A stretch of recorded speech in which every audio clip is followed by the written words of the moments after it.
Good morning विद्यार्थी मित्रों, how are you? मजामां छो ने दरेक विद्यार्थी? आई होप कि दरेक विद्यार्थीए आगळ केमिकल बॉन्डिंगना विडियो लेक्चरने व्यवस्थित रीते आखे आखो जोयेलो हशे। केमिकल बॉन्डिंगना विडियो लेक्चर्समां आपणे last time Lewis dot representation एटले के लुईस बिंदु रचना केवी रीते करवी तेना विषे आपणे अभ्यास कर्यो हतो। आ लुईस बिंदु रचना जे छे ए लुईस बिंदु रचनामां आपणे छेल्ले जे छे मैं तमने थोड़ाक एक्जाम्पल सेल्फ प्रेक्टिस माटे आपेला हशे ए तमे कर्या हशे अने जो न आवडेलुं हशे तो तमे मारो संपर्क करीने पूछ्युं हशे, मने ख्याल छे कर्युं छे दरेक विद्यार्थी। कालना विडियो लेक्चरमां जता जता मैं तमने एवुं कीधुं हतुं हुं तमने एक बीजी पद्धति जे छे ए लुईस बिंदु रचना माटेनी शीखवाडीश ने एने रिलेटेड एकाद एक्जाम्पल तमने करावीश ने बाकीना एक्जाम्पल तमारी जाते तमारे करवाना छे। ओके, चलो तो टाइटल आपणे आपशुं लुईस बिंदु रचना करवा माटे तो लुईस बिंदु रचना माटे लुईस बिंदु रचना माटे बीजी पद्धति सेकंड मेथड, बराबर। अमुक स्टेप जे छे अमुक स्टेप आपणे फॉलोअप करवाना छे। पहला स्टेप में आपणे शुं करवानुं छे तो कि पहला स्टेप में दरेक अणु के आयननी रचना में अणु के आयननी रचना में भाग लेता दरेक परमाणुनी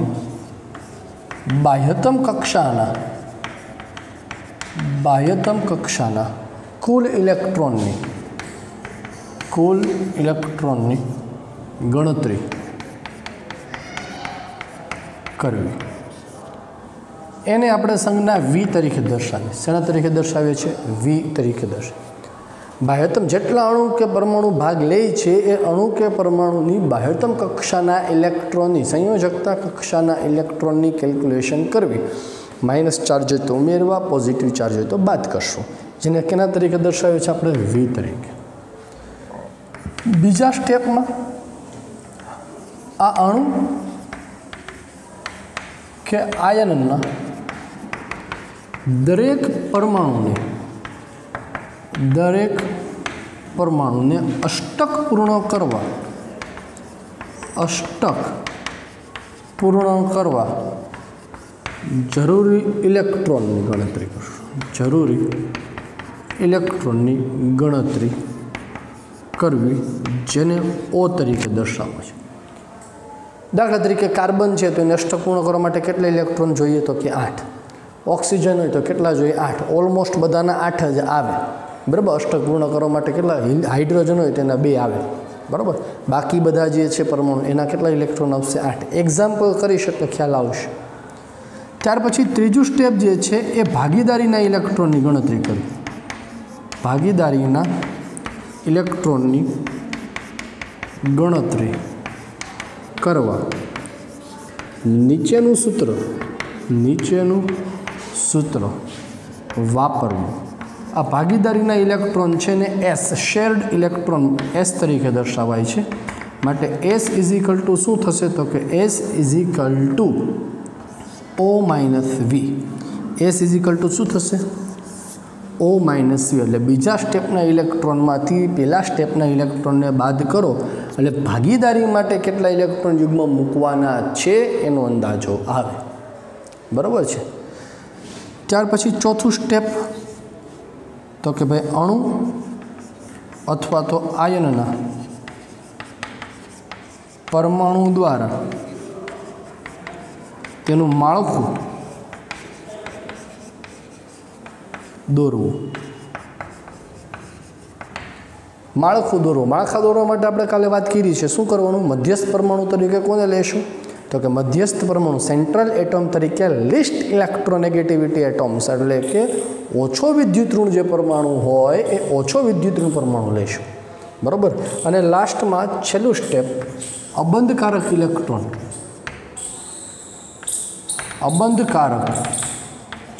इलेक्ट्रॉननी संख्या जेने यू तरीके ओळखवामां छे इज इक्वल टू शुं करशुं तो कि U is equal to V minus S. એટલે કે પહેલા સ્ટેપમાંથી ત્રીજા સ્ટેપના ઇલેક્ટ્રોનને બાદ કરો એટલે લોન પેર કેટલી મૂકવાની છે એનો ખ્યાલ આવશે। હવે એ લોન પેર કઈ રીતે ગોઠવવી, તો કે દરેકનું અષ્ટક પૂર્ણ થાય એવી રીતે ગોઠવવી, બરાબર. બહુ જલ્દી જે છે કદાચ એવું બને કે મગજમાં ન ઉતરે, પણ હું એક્ઝામ્પલ દ્વારા સમજાવીશ એટલે ખ્યાલ આવશે. દાખલા તરીકે CO2 અણુમાં લુઈસ રચના દોરો, બરાબર. તો CO2 અણુ માટે પહેલું સ્ટેપ શું કીધું છે? જો અણુ કે આયનની રચનામાં ભાગ લેતા દરેક પરમાણુની બાહ્યતમ કક્ષાના ઇલેક્ટ્રોનની ગણતરી કરવી, જેને V તરીકે ઓળખ્યું છે. V બરાબર શું થશે? તો કે કાર્બનના ઇલેક્ટ્રોન વત્તા 2 ગણા ઓક્સિજનના ઇલેક્ટ્રોન. સંયોજકતા જો કાર્બનના કેટલા હોય? 4. 2 ગણા ઓક્સિજનમાં કેટલા હશે? 6 બરાબર 4. 6 દુ 12 ને 4 16 ઇલેક્ટ્રોન. આ V મળી ગયું. બીજું સ્ટેપ, અણુ કે આયનમાં દરેક પરમાણુને અષ્ટક પૂર્ણ કરવા માટે જરૂર ઇલેક્ટ્રોનની ગણતરી કરવી. કાર્બનને અષ્ટક પૂર્ણ કરવા માટે કેટલા ઇલેક્ટ્રોન જોઈએ? તો કે 8. કેટલા છે અને બાકી કેટલા એમ નથી કહેતો. 4 છે ને 4 જરૂર પડે એવી નહીં. ટોટલ કેટલા જરૂર હોય અષ્ટક પૂર્ણ કરવા માટે? તો કે 8. તો કે O ઇઝ ઇક્વલ ટુ, આપણે બીજાને O તરીકે O ઇઝ ઇક્વલ ટુ શું થશે? 8 ગુણ્યા કાર્બનના ઇલેક્ટ્રોન વત્તા 1 ઓક્સિજનના કેટલા હોય? 8. આવા કેટલા ઓક્સિજન છે? 2. તો શું કરશું? 2 ગુણ્યા 8 ગુણ્યા ઓક્સિજનના ઇલેક્ટ્રોન 8 વત્તા 16 બરાબર 24 ઇલેક્ટ્રોન. હું રિપીટ કરું છું કે આ જે O છે એ જરૂરી નથી કરતો. કાર્બનને અષ્ટક પૂર્ણ કરવા માટે જરૂરી ઇલેક્ટ્રોન એવો શબ્દ નથી વાપરવો મેં. જો જરૂરી ઇલેક્ટ્રોન શબ્દ વાપરું તો 4 હતા ને 4 જ આવે, એવું નથી. મેં એવું કહું છું કે અહીંયા અષ્ટક પૂર્ણ કરવા માટે ઇલેક્ટ્રોન કેટલા હોવા જોઈએ? તો કે અષ્ટક પૂર્ણ કરવા માટે ઇલેક્ટ્રોન 8 હોવા જોઈએ. ઓક્સિજનને કેટલા હોવા જોઈએ? તો કે 8 હોવા જોઈએ. પણ એવા કેટલા ઓક્સિજન છે? 2 ઓક્સિજન છે એટલે થશે 2. એટલે શું થશે? 8 વત્તા 16 બરાબર 24 ઇલેક્ટ્રોન થાય. ઓકે. ત્રીજું સ્ટેપ છે શેર્ડ ઇલેક્ટ્રોન, ભાગીદારીના ઇલેક્ટ્રોન. O માઇનસ V છે સૂત્ર. O માઇનસ V ભાગીદારીમાં કેટલા ઇલેક્ટ્રોન જશે? તો કે 24 માઇનસ 16 એટલે 8 ઇલેક્ટ્રોન. એટલે કે 8 ઇલેક્ટ્રોન જે છે 24માંથી એ ભાગીદારી માટે જતા રહેશે. ત્યાર પછી 5મું સ્ટેપ, માળખું દોરવું અને ભાગીદારીના ઇલેક્ટ્રોન હું સાથે સાથે મૂકી દઉં છું. Carbon, oxygen, oxygen. જો ભાગીદારીમાં કેટલા ઇલેક્ટ્રોન મૂકવાના છે? 8. 8 એટલે કેટલા થાય? 4. બરાબર. 8 એટલે 4 જોડ થાય ને. આ પહેલી, બીજી, ત્રીજી, ચોથી, 5, 6, 7, 8 થઈ ગયા. છેલ્લું સ્ટેપ, લોન પેર કેટલા મૂકવાના છે? U ઇઝ ઇક્વલ ટુ શું થશે? V minus S. V કેટલા છે તમારી પાસે? તો કે 16. S કેટલા છે? 8. એટલે કેટલા થશે? 8 ઇલેક્ટ્રોન. અબંધકારક ઇલેક્ટ્રોનની સંખ્યા કેટલી થઈ? 8. હવે 8 ઇલેક્ટ્રોન એવી રીતે ગોઠવવા કે જેથી કરીને દરેકનું અષ્ટક પૂર્ણ થાય. 8 ઇલેક્ટ્રોન કેવી રીતે ગોઠવશું? જેથી કરીને દરેકનું અષ્ટક પૂર્ણ થાય. તો અહીંયા તમે જો નજર મારો તો કાર્બનનું અષ્ટક તો પૂર્ણ થઈ ગયું છે. આ કાર્બન છે સેન્ટ્રલ એટોમ, એનું અષ્ટક તો પૂર્ણ થઈ ગયું છે. 1 2 3 4 5 6 7 8 પૂરું છે. ઓક્સિજનના કેટલા ઇલેક્ટ્રોન છે? જો 2 ને 2 4. કેટલા ઘટે છે? હજી 4 ઇલેક્ટ્રોન ઘટે છે. તો ગોઠવી દો 4. અહીંયા પણ 4 થઈ ગયું. આનું પણ અષ્ટક પૂર્ણ. દરેકના અષ્ટક અહીંયા પૂર્ણ થયા. તો આ બીજી રીત વડે મેં તમને સમજાવ્યું લુઈસ ડોટ રિપ્રેઝન્ટેશન કેવી રીતે થાય. તમે આના બીજા એક્ઝામ્પલ છે એની મદદથી કરી શકો. જરૂરી નથી કે પહેલી પદ્ધતિ કે બીજી પદ્ધતિ. પરીક્ષામાં કોઈ પદ્ધતિ નથી પૂછાવાની. પરીક્ષામાં એક્ઝામ્પલ પૂછાશે દોસ્ત, કે આનું લુઈસ બિંદુ નિરૂપણ કરો. એવું નહીં પૂછાય કે લુઈસ બિંદુ નિરૂપણ કરવા માટેની પદ્ધતિનું 5મું સ્ટેપ સમજાવો. આવું નહીં આવે. કે શું આવશે? તો કે સાચું રિપ્રેઝન્ટેશન, સાચું લુઈસ બિંદુ રચના જણાવો. આ એક્ઝામ્પલ ફરી એકવાર સમજાવી દઉં છું તમને. બીજી પદ્ધતિ જો જરૂરી નથી કે બીજી પદ્ધતિ જ ફાવે કે પહેલી પદ્ધતિ જ ફાવે. મેઇન તમારે પેલી પદ્ધતિ કાલે જે શીખા એને જ કન્સિડર કરીને ચાલો. આમાં જરૂરી નથી કે બધા એક્ઝામ્પલ આમાં થશે જ, ન પણ થાય, બરાબર છે, ન પણ થાય, પણ તમારી સમજણ શક્તિ જે છે એના પર ડિપેન્ડ કરશે આ. એટલા માટે ચાલો, શું છે પહેલી પદ્ધતિ? તો કે અણુ કે આયનની રચનામાં ભાગ લેતા દરેક પરમાણુની બાહ્યતમ કક્ષાના ઇલેક્ટ્રોનની ગણતરી કરવી, જેને વી સાઇન તરીકે દર્શાવવી. અહીં એક્ઝામ્પલ આપ્યું છે કાર્બન મોનોક્સાઇડ અણુમાં લુઈસ રચના દોરો. તો વી ઇઝ ઇક્વલ ટુ કાર્બનના ઇલેક્ટ્રોન પ્લસ 2 ગુણ્યા ઓક્સિજનના ઇલેક્ટ્રોન. કાર્બનના કેટલા છે? 4. ઓક્સિજનની બાહ્યતમ કક્ષામાં કેટલા ઇલેક્ટ્રોન હોય? 6. 6 દૂને 12 ને 4 16 ઇલેક્ટ્રોન. બીજું સ્ટેપ, અણુ કે આયનની રચનામાં ભાગ લેતા દરેક પરમાણુને અષ્ટક પૂર્ણ કરવા માટે કેટલા ઇલેક્ટ્રોન હોવા જોઈએ, અથવા તો અષ્ટક પૂર્ણ કરવા જરૂરી ઇલેક્ટ્રોન નહીં, આમ તો શબ્દ વાપરવો પડે, અષ્ટક પૂર્ણ હોવા જોઈતા ઇલેક્ટ્રોનની ગણતરી. અષ્ટક પૂર્ણ હોવા માટે કેટલા ઇલેક્ટ્રોન હોવા જોઈએ? તો કે 8 ઇલેક્ટ્રોન હોવા જોઈએ કાર્બનમાં. અને ઓક્સિજનમાં પણ કેટલા હોય? 8. પણ ઓક્સિજનની સંખ્યા કેટલી છે? 2. એટલે 8 દુ 16 વત્તા 8 એટલે થશે 24 ઇલેક્ટ્રોન. ભાગીદારીમાં કેટલા ઇલેક્ટ્રોન જશે? ટોટલ છે કેટલા? 16. એમાંથી ભાગીદારીમાંથી કેટલા જવાના છે? તો કે 24માંથી 16 બાદ કરો એટલે 8. 8 ઇલેક્ટ્રોનને ભાગીદારી માટે બંને વચ્ચે બંધ બનાવવા માટે સરખે ભાગે વહેંચી દે બધામાં. એક બંધ અહીંયા, એક બંધ અહીંયા, એક બંધ અહીંયા, એક બંધ અહીંયા, બરાબર છે. ત્યાર પછી તો કે લોન પેર કેટલા રહેશે, એટલે કે અબંધકારક ઇલેક્ટ્રોનની સંખ્યા કેટલી હશે? તો કે U is equal to V minus S. 16 minus 8 એટલે 8. આ 8 ઇલેક્ટ્રોનને એવી રીતે ગોઠવો કે જેથી દરેક પરમાણુનું અષ્ટક પૂર્ણ થવું જોઈએ. જેથી દરેક પરમાણુનું શું પૂર્ણ થવું જોઈએ? અષ્ટક પૂર્ણ થવું જોઈએ. તો અષ્ટક પૂર્ણ થવા માટે કાર્બનના તો અહીંયા 8 ઇલેક્ટ્રોન થઈ ગયા છે. 1 2 3 4 5 6 7. ઓક્સિજનના કેટલા થયા? જો 1 2 3 4. 4 ઘટે, મૂકી દીધી. ક્લિયર છે? તો આ સેકન્ડ મેથડ મેં તમને સમજાવી છે લુઈસ બિંદુ રચના કરવા માટેની, બરાબર. ચાલો તો ફટાફટ જે છે એ સ્ક્રીન પર જે દેખાય છે એ સ્ક્રીન પર દેખાય છે એનો સ્ક્રીનશોટ લઈ લો, નોટબુકમાં નોંધી લો, અને બીજા એક્ઝામ્પલ જે છે એ બીજા એક્ઝામ્પલની પ્રેક્ટિસ કરી લો, જેથી કરીને આપણે લુઈસ બિંદુ રચનામાં કોઈ પણ પ્રશ્ન થવો જોઈએ નહીં.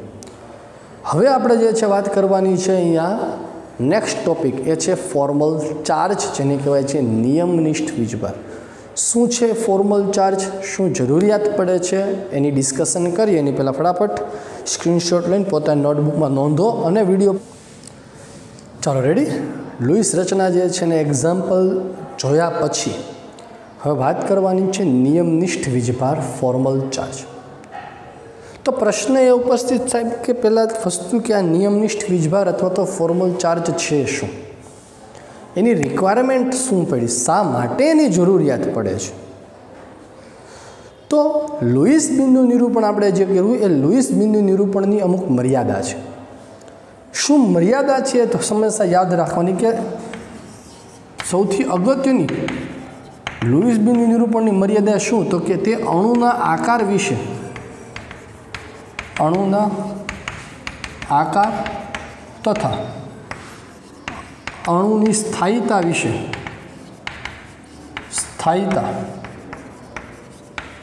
સમજાવી શકતો નથી.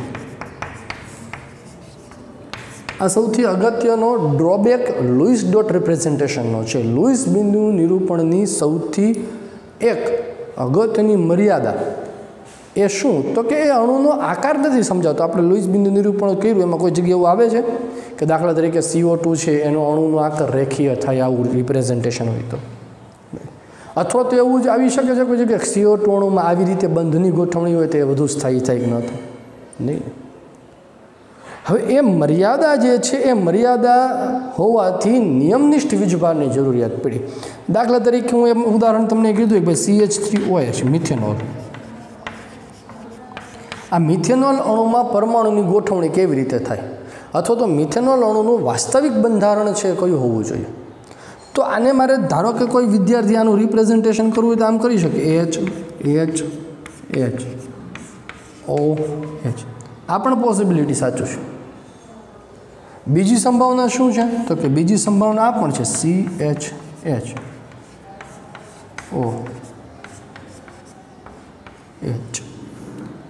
मूल हेतु तो हूँ तो लुईस बिंदु निरूपण में छेल्ले तो कि अष्टक पूर्ण थवो जोईए तो अष्टक तो आमां पण पूर्ण थाय छे अने अष्टक आमां पण पूर्ण थाय छे। तो आ बंने बंधारणोमांथी कयुं बंधारण ए वास्तविक बंधारणनी सौथी नजीक हशे अथवा तो वास्तविक बंधारण जेवुं हशे ए केवी रीते खबर पड़े सर? तो ए जे छे ए नियमनिष्ठ वीजभार एटले के फॉर्मल चार्ज दर्शावे छे। ख्याल शू अगत्यता पड़ी फॉर्मल चार्जनी मित्रों? फॉर्मल चार्ज ए अणुना वास्तविक बंधारण तरफ आपने दौरी जाए छे। कारण तो कि कोईपण एक अणु अथवा तो आयन ने एक करता वधु रीते रिप्रेजेंट करी शकाय छे। बंने रीत साची छे। तमने एवुं पूछ्युं कि CH3OH નું लुईस बिंदु निरूपण करो ने तमे आ करो तो मारी एवी ताकत नथी कि आ खोटुं पड़ी आव्युं। कारण लुईस बिंदु निरूपणनो तो मुख्य हेतु छेल्ले शुं आवतो तो कि अष्टक पूर्ण थवो जोईए तो अष्टक तो आमांय पूर्ण थाय छे। ख्याल आव्यो? पण वास्तविक बंधारण जे छे ए मारे फॉर्मल चार्ज परथी नक्की थाय। तो फॉर्मल चार्ज एटले के नियमनिष्ठ वीजभार शुं छे एक केम खबर पड़े? तो एक सादी समझण हूँ तमने आपी दो कि काले आपणे कार्बोनेट आयननु छेल्ले जाता जाता लुईस रिप्रेजेंटेशन कर्युं हतुं, याद छे ने दरेकने? CO3-2। तो आ CO3-2 पर जो -2 वीजभार जोवा मळे छे ए -2 वीजभार कोई एक परमाणुनो नथी अथवा तो एवुं न कही शकूं कि एक आखा आयननो वीजभार -2 छे। ए -2 केवी रीते आव्यो तो कि खबर हती कि 3 मांथी 2 ऑक्सीजन पर -1 छे। आज एक ऑक्सीजन पर -1 आव्यो आने आ ऑक्सीजन परमाणुनो नियमनिष्ठ वीजभार फॉर्मल चार्ज कहेवाय। आ एनो फॉर्मल चार्ज कहेवाय। फॉर्मल चार्जनो सरवाळो ए कुल वीजभार जेटलो थवो जोईए -1 -2। ख्याल आ फॉर्मल चार्ज है। तो प्रश्न ए थे कि साहब आ केल्क्युलेट केवी रीते करो? केल्क्युलेट केवी रीते करो मैं काल तमने शीखवाड्युं हतुं। एक रीत तमने सादी रीते शीखवाड्युं हतुं, बराबर? सूत्र परथी नहोतुं शीखवाड्युं। ए कोना परथी आव्युं हतुं आपणने? लुईस बिंदु निरूपण परथी। याद छे ने? फरी एकवार करावी दઉં છું। CO डबल बॉन्ड O आवुं हतुं।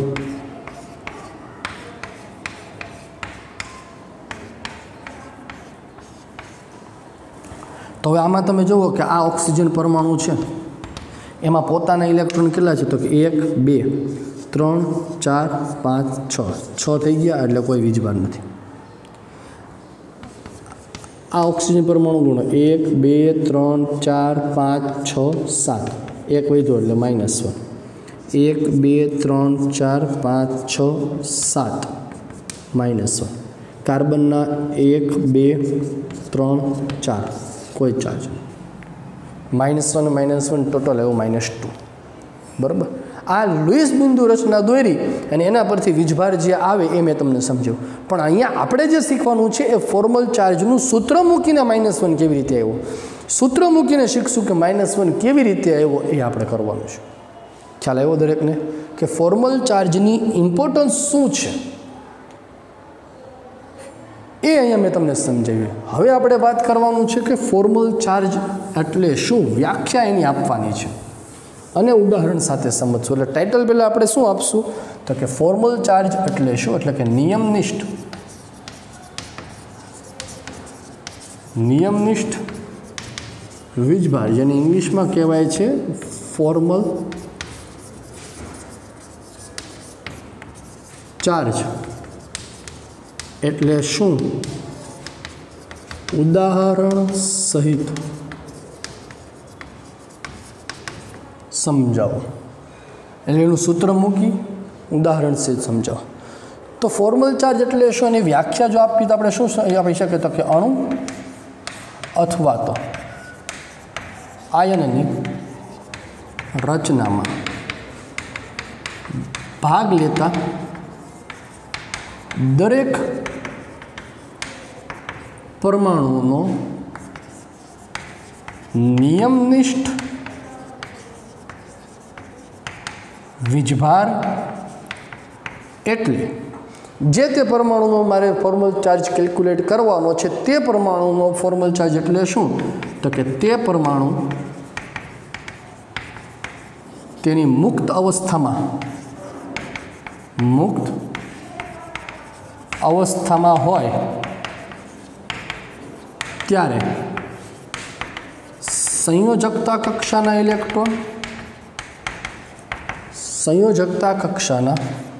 ઇલેક્ટ્રોન અને લુઈસ રચના પ્રમાણે તેના કુલ ઇલેક્ટ્રોનના તફાવતને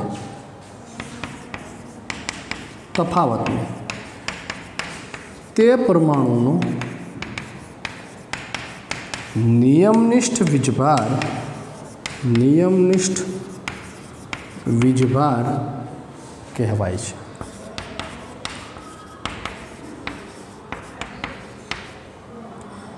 કોઈ પણ પરમાણુનો નિયમનિષ્ઠ વીજભાર કેલ્ક્યુલેટ કેવી રીતે કરવો તો એનું સૂત્ર આપણે કરીએ, પણ વ્યાખ્યા શું કહેવા માંગે છે? તો કે તે પરમાણુ જ્યારે એની મુક્ત અવસ્થામાં, તો દાખલા તરીકે ઓક્સિજન એ મુક્ત અવસ્થામાં હોય ત્યારે એની બાહ્યતમ કક્ષામાં કેટલા ઇલેક્ટ્રોન હતા? 6.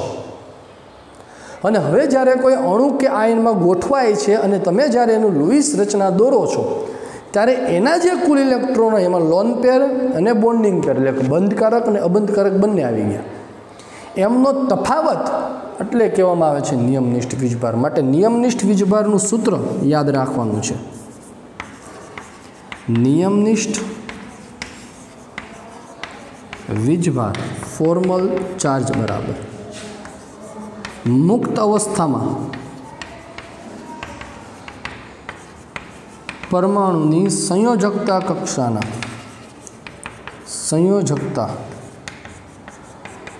કક્ષાના ઇલેક્ટ્રોન માઇનસ અબંધકારક ઇલેક્ટ્રોનની સંખ્યા માઇનસ 1/2 બંધકારક ઇલેક્ટ્રોનની સંખ્યા. નિયમનિષ્ઠ વીજભાર ફોર્મલ ચાર્જ કેલ્ક્યુલેટ કરવા માટેનું સૂત્ર તમારી સામે છે. શું થશે સૂત્ર? નિયમનિષ્ઠ વીજભાર ફોર્મલ ચાર્જ એટલે કે મુક્ત અવસ્થામાં પરમાણુની સંયોજકતા કક્ષાના ઇલેક્ટ્રોન, એટલે જે પરમાણુને સેન્ટરમાં રાખીને તમે નિયમનિષ્ઠ વીજભાર કેલ્ક્યુલેટ કરો છો તેની વાત છે, માઇનસ તેના અબંધકારક ઇલેક્ટ્રોનની સંખ્યા. ઇલેક્ટ્રોન યુગ્મ નહીં, યુગ્મ એટલે શું થયું? જોડકું આખું થઈ જાય, જોડકું નહીં, એક સિંગલ ઇલેક્ટ્રોન. માઇનસ 1/2 બંધકારક એટલે કે બંધમાં તેના ઇલેક્ટ્રોન જે છે, બંધ બનાવવામાં તેના ઇલેક્ટ્રોન કેટલા છે તેની સંખ્યા. એનો તફાવત કરો એટલે તે પરમાણુ પરનો તમને ફોર્મલ ચાર્જ મળશે. આ ઉદાહરણ સહિત જ્યારે હું તમને સમજાવીશ એટલે તમને ફોર્મ્યુલા મગજમાં ઉતરશે, પણ એના માટે મારે બોર્ડની જરૂરિયાત છે. બોર્ડ મારે ભૂસવું પડે અને તમે મને ભૂસવા નહીં દે, બરાબર? તો શું કરવું પડે તમારે? યસ, સમજી ગયા બાળકો. સ્ક્રીનશોટ લઈ લ્યો, નોટબુકમાં નોંધી લ્યો. એટલે હું ચાલુ કરું છું હવે ઉદાહરણ. ચાલો આપણે ઉદાહરણ લઈએ છીએ ઓઝોન O3ના અણુ માટે, કારણ કે ટેક્સ્ટ બુકમાં આપેલું છે. સૂત્ર એમને રાખું છું. O3ના અણુમાં દરેક ઓક્સિજન પરમાણુનું FC ગણો. FC એટલે ફોર્મલ ચાર્જ કેલ્ક્યુલેટ કરો એવું કીધું છે. તો તમને પહેલાં કોઈપણનો ફોર્મલ ચાર્જ ગણવાનો જ્યારે કે એની પહેલાં આવડવું શું જોઈએ? લુઈસ રચના આવડવી પડે. અને ઓઝોનની લુઈસ રચના મેં સૌથી પહેલાં તમને લખાવી છે ને? યાદ આવે છે? સવર્ગ સહસંયોજક બંધમાં કરાવી છે અને આગળ કાલે કરાવી હતી, હોમવર્કમાં આપી હતી મેં તમને કાલે, બરાબર? તો પહેલાં તમારે શું કરવાનું છે? વિડીયો અહીંયા પોઝ કરો, હું 2 મિનિટ ઊભો રહું છું અને તમે પહેલાં ઓઝોનનું લુઈસ ડોટ રિપ્રેઝન્ટેશન તમારી નોટબુકમાં કરી નાખો. હું વેઇટ કરું છું તમારી. ચાલો ફટાફટ.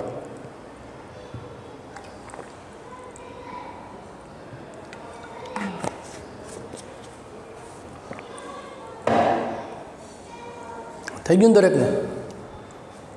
ચાલો, 3 ઓક્સિજન પરમાણુ, 1 2 3. આપણે ત્રણેયને નંબર આપી દઈએ છીએ. आ 1 नंबर 2 3 आ प्रकारनो मारा ख्यालथी लुईस रिप्रेजेंटेशन थवुं जोईए। बराबर है। अहींया बंने बीजा ने त्रीजा वच्चे सवर्ग ससेजक बनतो तो आने आपे छे, आ स्वीकारे छे, एना पर आवे -1 वीजभार, आना पर आवे +1 वीजभार। आ आपणे गणतरीथी कर्युं, आमे तमने आगळ शीखवाड्युं तुं मैं, एम केल्क्युलेट करो तोय तमने खबर पड़ी जाय। जो आ पहेला नंबरना ऑक्सिजनना पोताना केटला छे गणो जी, 1 2 3 4 5 6 थई गया। बीजा नंबरना ऑक्सिजनना पोताना केटला थशे जो जी, गणो जी, 1 2 3 4 5 थवा केटला जोईता हता 6 थाय छे केटला 5, एक ओछो छे એટલે पॉजिटिव चार्ज। 1 2 3 4 5 6 7 थवा केटला जोईता हता 6 थाय छे केटला 7 -1 वीजभार। आ +1 -1 जे वीजभार आव्यो ए जेनो नियमनिष्ठ वीजभार, पण अहींया कोना मददथी गोतवो छे मारे? सूत्रनी मददथी। आ समझण कॉन्सेप्ट तमारो परथी आव्यो। बरोबर। चालो शरूआत करीए आपणे। पहेला 1 नंबरना ऑक्सिजन परमाणु फॉर्मल चार्ज। मुक्त अवस्था में ऑक्सिजन परमाणु संयोजकता कक्षाना इलेक्ट्रॉन, ऑक्सिजन परमाणु संयोजकता कक्षा इलेक्ट्रॉन केटला होय? 6 माइनस पहला नंबरना इलेक्ट्रॉनना अबंधकारक इलेक्ट्रॉननी संख्या, लोन पेर अबंधकारक बंध में भाग न लीधे इलेक्ट्रॉन केटला छे? जो 1 2 3 4। जो जोड़ कीधो तो खाली 2 ज आवे, जोड़ जोड़ नहीं, इलेक्ट्रॉन कीधा छे 1 2 3 4 6 -4 -1/2। बंधकारक इलेक्ट्रॉन की संख्या, केवा इलेक्ट्रॉन कीधा छे? बंधकारक, बंध में जे छे इलेक्ट्रॉन एना, तो आ बंधना इलेक्ट्रॉन बंनेना थाय, 1 नंबरना छे 2 ना छे, એટલે આપણે બંને ગણવાના 1 2 3 4। જો અહીંયા કન્ફ્યુઝન ન થાય, એના પોતાના ખાલી નથી ગણવાના કીધા, બંધમાં એના ઇલેક્ટ્રોન કેટલા છે, બંધકારક ઇલેક્ટ્રોન કેટલા, તો ભાગીદારીમાં બેના જ છે ને, આ 2 ઇલેક્ટ્રોન 1 નંબરના છે ને આ 2 ના છે। આપણે આના ગણશું, ફોર્મલ ચાર્જ 4 કેલ્ક્યુલેટ લેશું છે। જોજો બંધમાં ઇલેક્ટ્રોન, બંધકારકમાં એના ઇલેક્ટ્રોન કેટલા છે? તો ટોટલ 4 ઇલેક્ટ્રોન છે, તો પોતાના છે, આના પણ છે ને આના પણ છે, એટલે અહીંયા કેટલા આવશે? Total 4 electron 4। અહીં આવશે 2 6 -4 -2 6 - 6 बराबर 0। तो पहला नंबरना ऑक्सिजन पर कोई वीजभार आवतो नथी, तो जो છે કોઈ જગ્યાએ વીજભાર નથી। હવે બીજા નંબરના 2 નંબરના ऑक्सिजन परमाणु फॉर्मल चार्ज, 2 नंबरना ऑक्सिजन परमाणुनो फॉर्मल चार्ज केल्क्युलेट करशुं आपणे। बराबर। तो आ बीजा नंबरनो संयोजकता कक्षा ने इलेक्ट्रॉन तो कॉमन आवशे 6 माइनस अबंधकारक इलेक्ट्रॉन केटला देखाय छे? लोन पेर तमने 2 देखाय छे, 2 -1/2। बंधकारक इलेक्ट्रॉन केटला छे? तो कि 1 2 3 4 5 6 -6 6 3 2 6 6 -2 -3 6 -5 बराबर +1। तो आयो बीजा नंबरना ऑक्सिजन पर कयो चार्ज आयो? +1। 3 नंबरना ऑक्सिजन परमाणुनो formal charge is equal to मुक्त अवस्था में केटला इलेक्ट्रॉन हशे? 6 माइनस अबंधकारक इलेक्ट्रॉन केटला देखाय? जो जी 1 2 3 4 5 6 6 -1/2। बंधकारक इलेक्ट्रॉन केटला थशे? 2 2 कैंसल, 6 -6 -1 6 6 कैंसल, केटला आव्यो? -1 0 +1 -1 0 +1 -1 आ गई। तो आ फॉर्मल चार्जनी केल्क्युलेशन थई सूत्र प्रमाणे, अने मैं तमने आगळ एज इट इज एमनेम ज फॉर्मल चार्ज केल्क्युलेट केम करवुं ए शीखवाडी दीधुं हतुं। बराबर। पण ए तमने क्यारे आवडशे, क्यारे तमारुं साचुं पड़शे? तो कि ज्यारे तमने लुईस डॉट रिप्रेजेंटेशन आनुं साचुं आवडशे तो ज, नकर नहीं आवडे। तमने एवुं कीधुं छे के ओझोन अणुनुं लुईस रचना बिंदु रचना समजावो, सॉरी ओझोन अणुनो फॉर्मल चार्ज समजावो, पण तमने ओझोननुं जो स्ट्रक्चर ज नहीं आवडे, लुईस बिंदु रचना ज नहीं आवडे, तो तमे केवी रीते करवाना छो?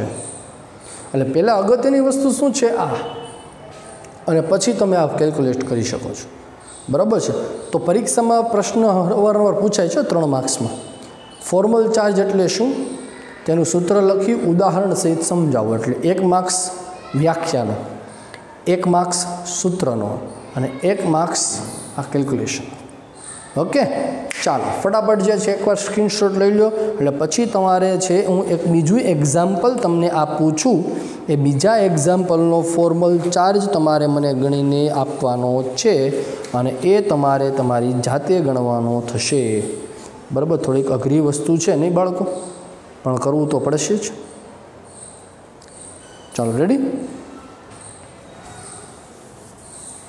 તો સેલ્ફ પ્રેક્ટિસ માટે હું તમને આપી દઉં છું હવે, જેના તમારે દરેક પરમાણુ પરનો ફોર્મલ ચાર્જ કેલ્ક્યુલેટ કરવાનો થશે.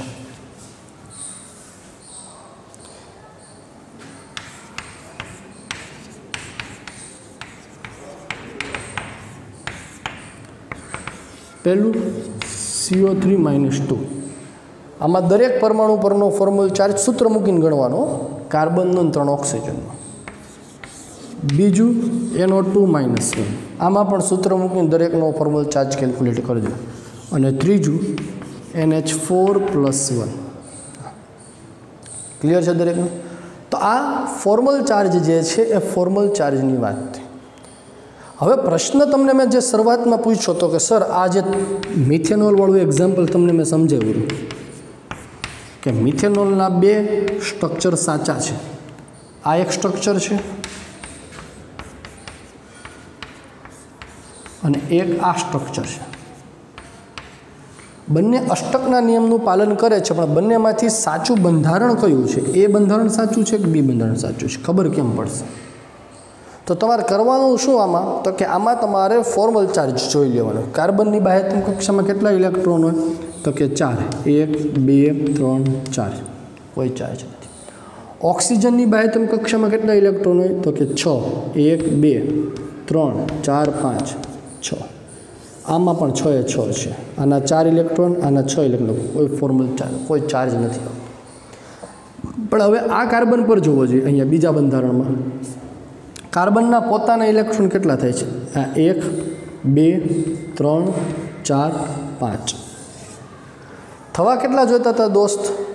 4. થાય છે કેટલા? 5. તો કયો ચાર્જ આવશે એની પર? -1. ઓક્સિજનના કેટલા થાય જુઓ? 1 2 3 4 5. થવા કેટલા જોઈતા હતા? 6. થાય છે કેટલા? 5. તો +1. અહીંયા બંને ઉપર કેટલો ચાર્જ આવે છે? 0 0. એટલે ટોટલ ચાર્જ કેવો થઈ ગયો એનો? 0. મિથેનોલ તટસ્થ છે. તો અહીંયા પણ ટોટલ ચાર્જ તો 0 છે ને, -1 +1 0. સ્ટ્રક્ચર્સ આ પણ સાચું છે, સ્ટ્રક્ચર આ પણ સાચું છે, પણ વાસ્તવિક સ્ટ્રક્ચર કોની નજીક હશે? બંધારણ A કે બંધારણ B? તો એમાં યાદ રાખવાનું કે જેમ પરમાણુનો ફોર્મલ ચાર્જ ઓછો, તેમ અણુની સ્થાયીતા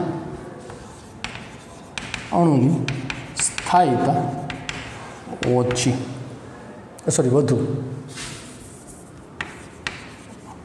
અણુની સ્થાયીતા વધશે. કેમ? તો કે ફોર્મલ ચાર્જ ઓછો તેમ ઉર્જા ઓછી, અણુની ઉર્જા ઓછી. એટલે તમને પ્રશ્ન એમ પણ પૂછાય કે બંધારણ A અને બંધારણ B માંથી ઉર્જા કોની વધુ હશે? ઉર્જા વધુ કોની હોય? તો કે ઉર્જા અને સ્થાયીતા એકબીજાના વ્યસ્ત હોય, બરાબર. તો ઉર્જા વધુ કોની થવાની છે? બંધારણ B ની. પણ સ્થાયીતા વધુ કોની થવાની છે? બંધારણ A ની.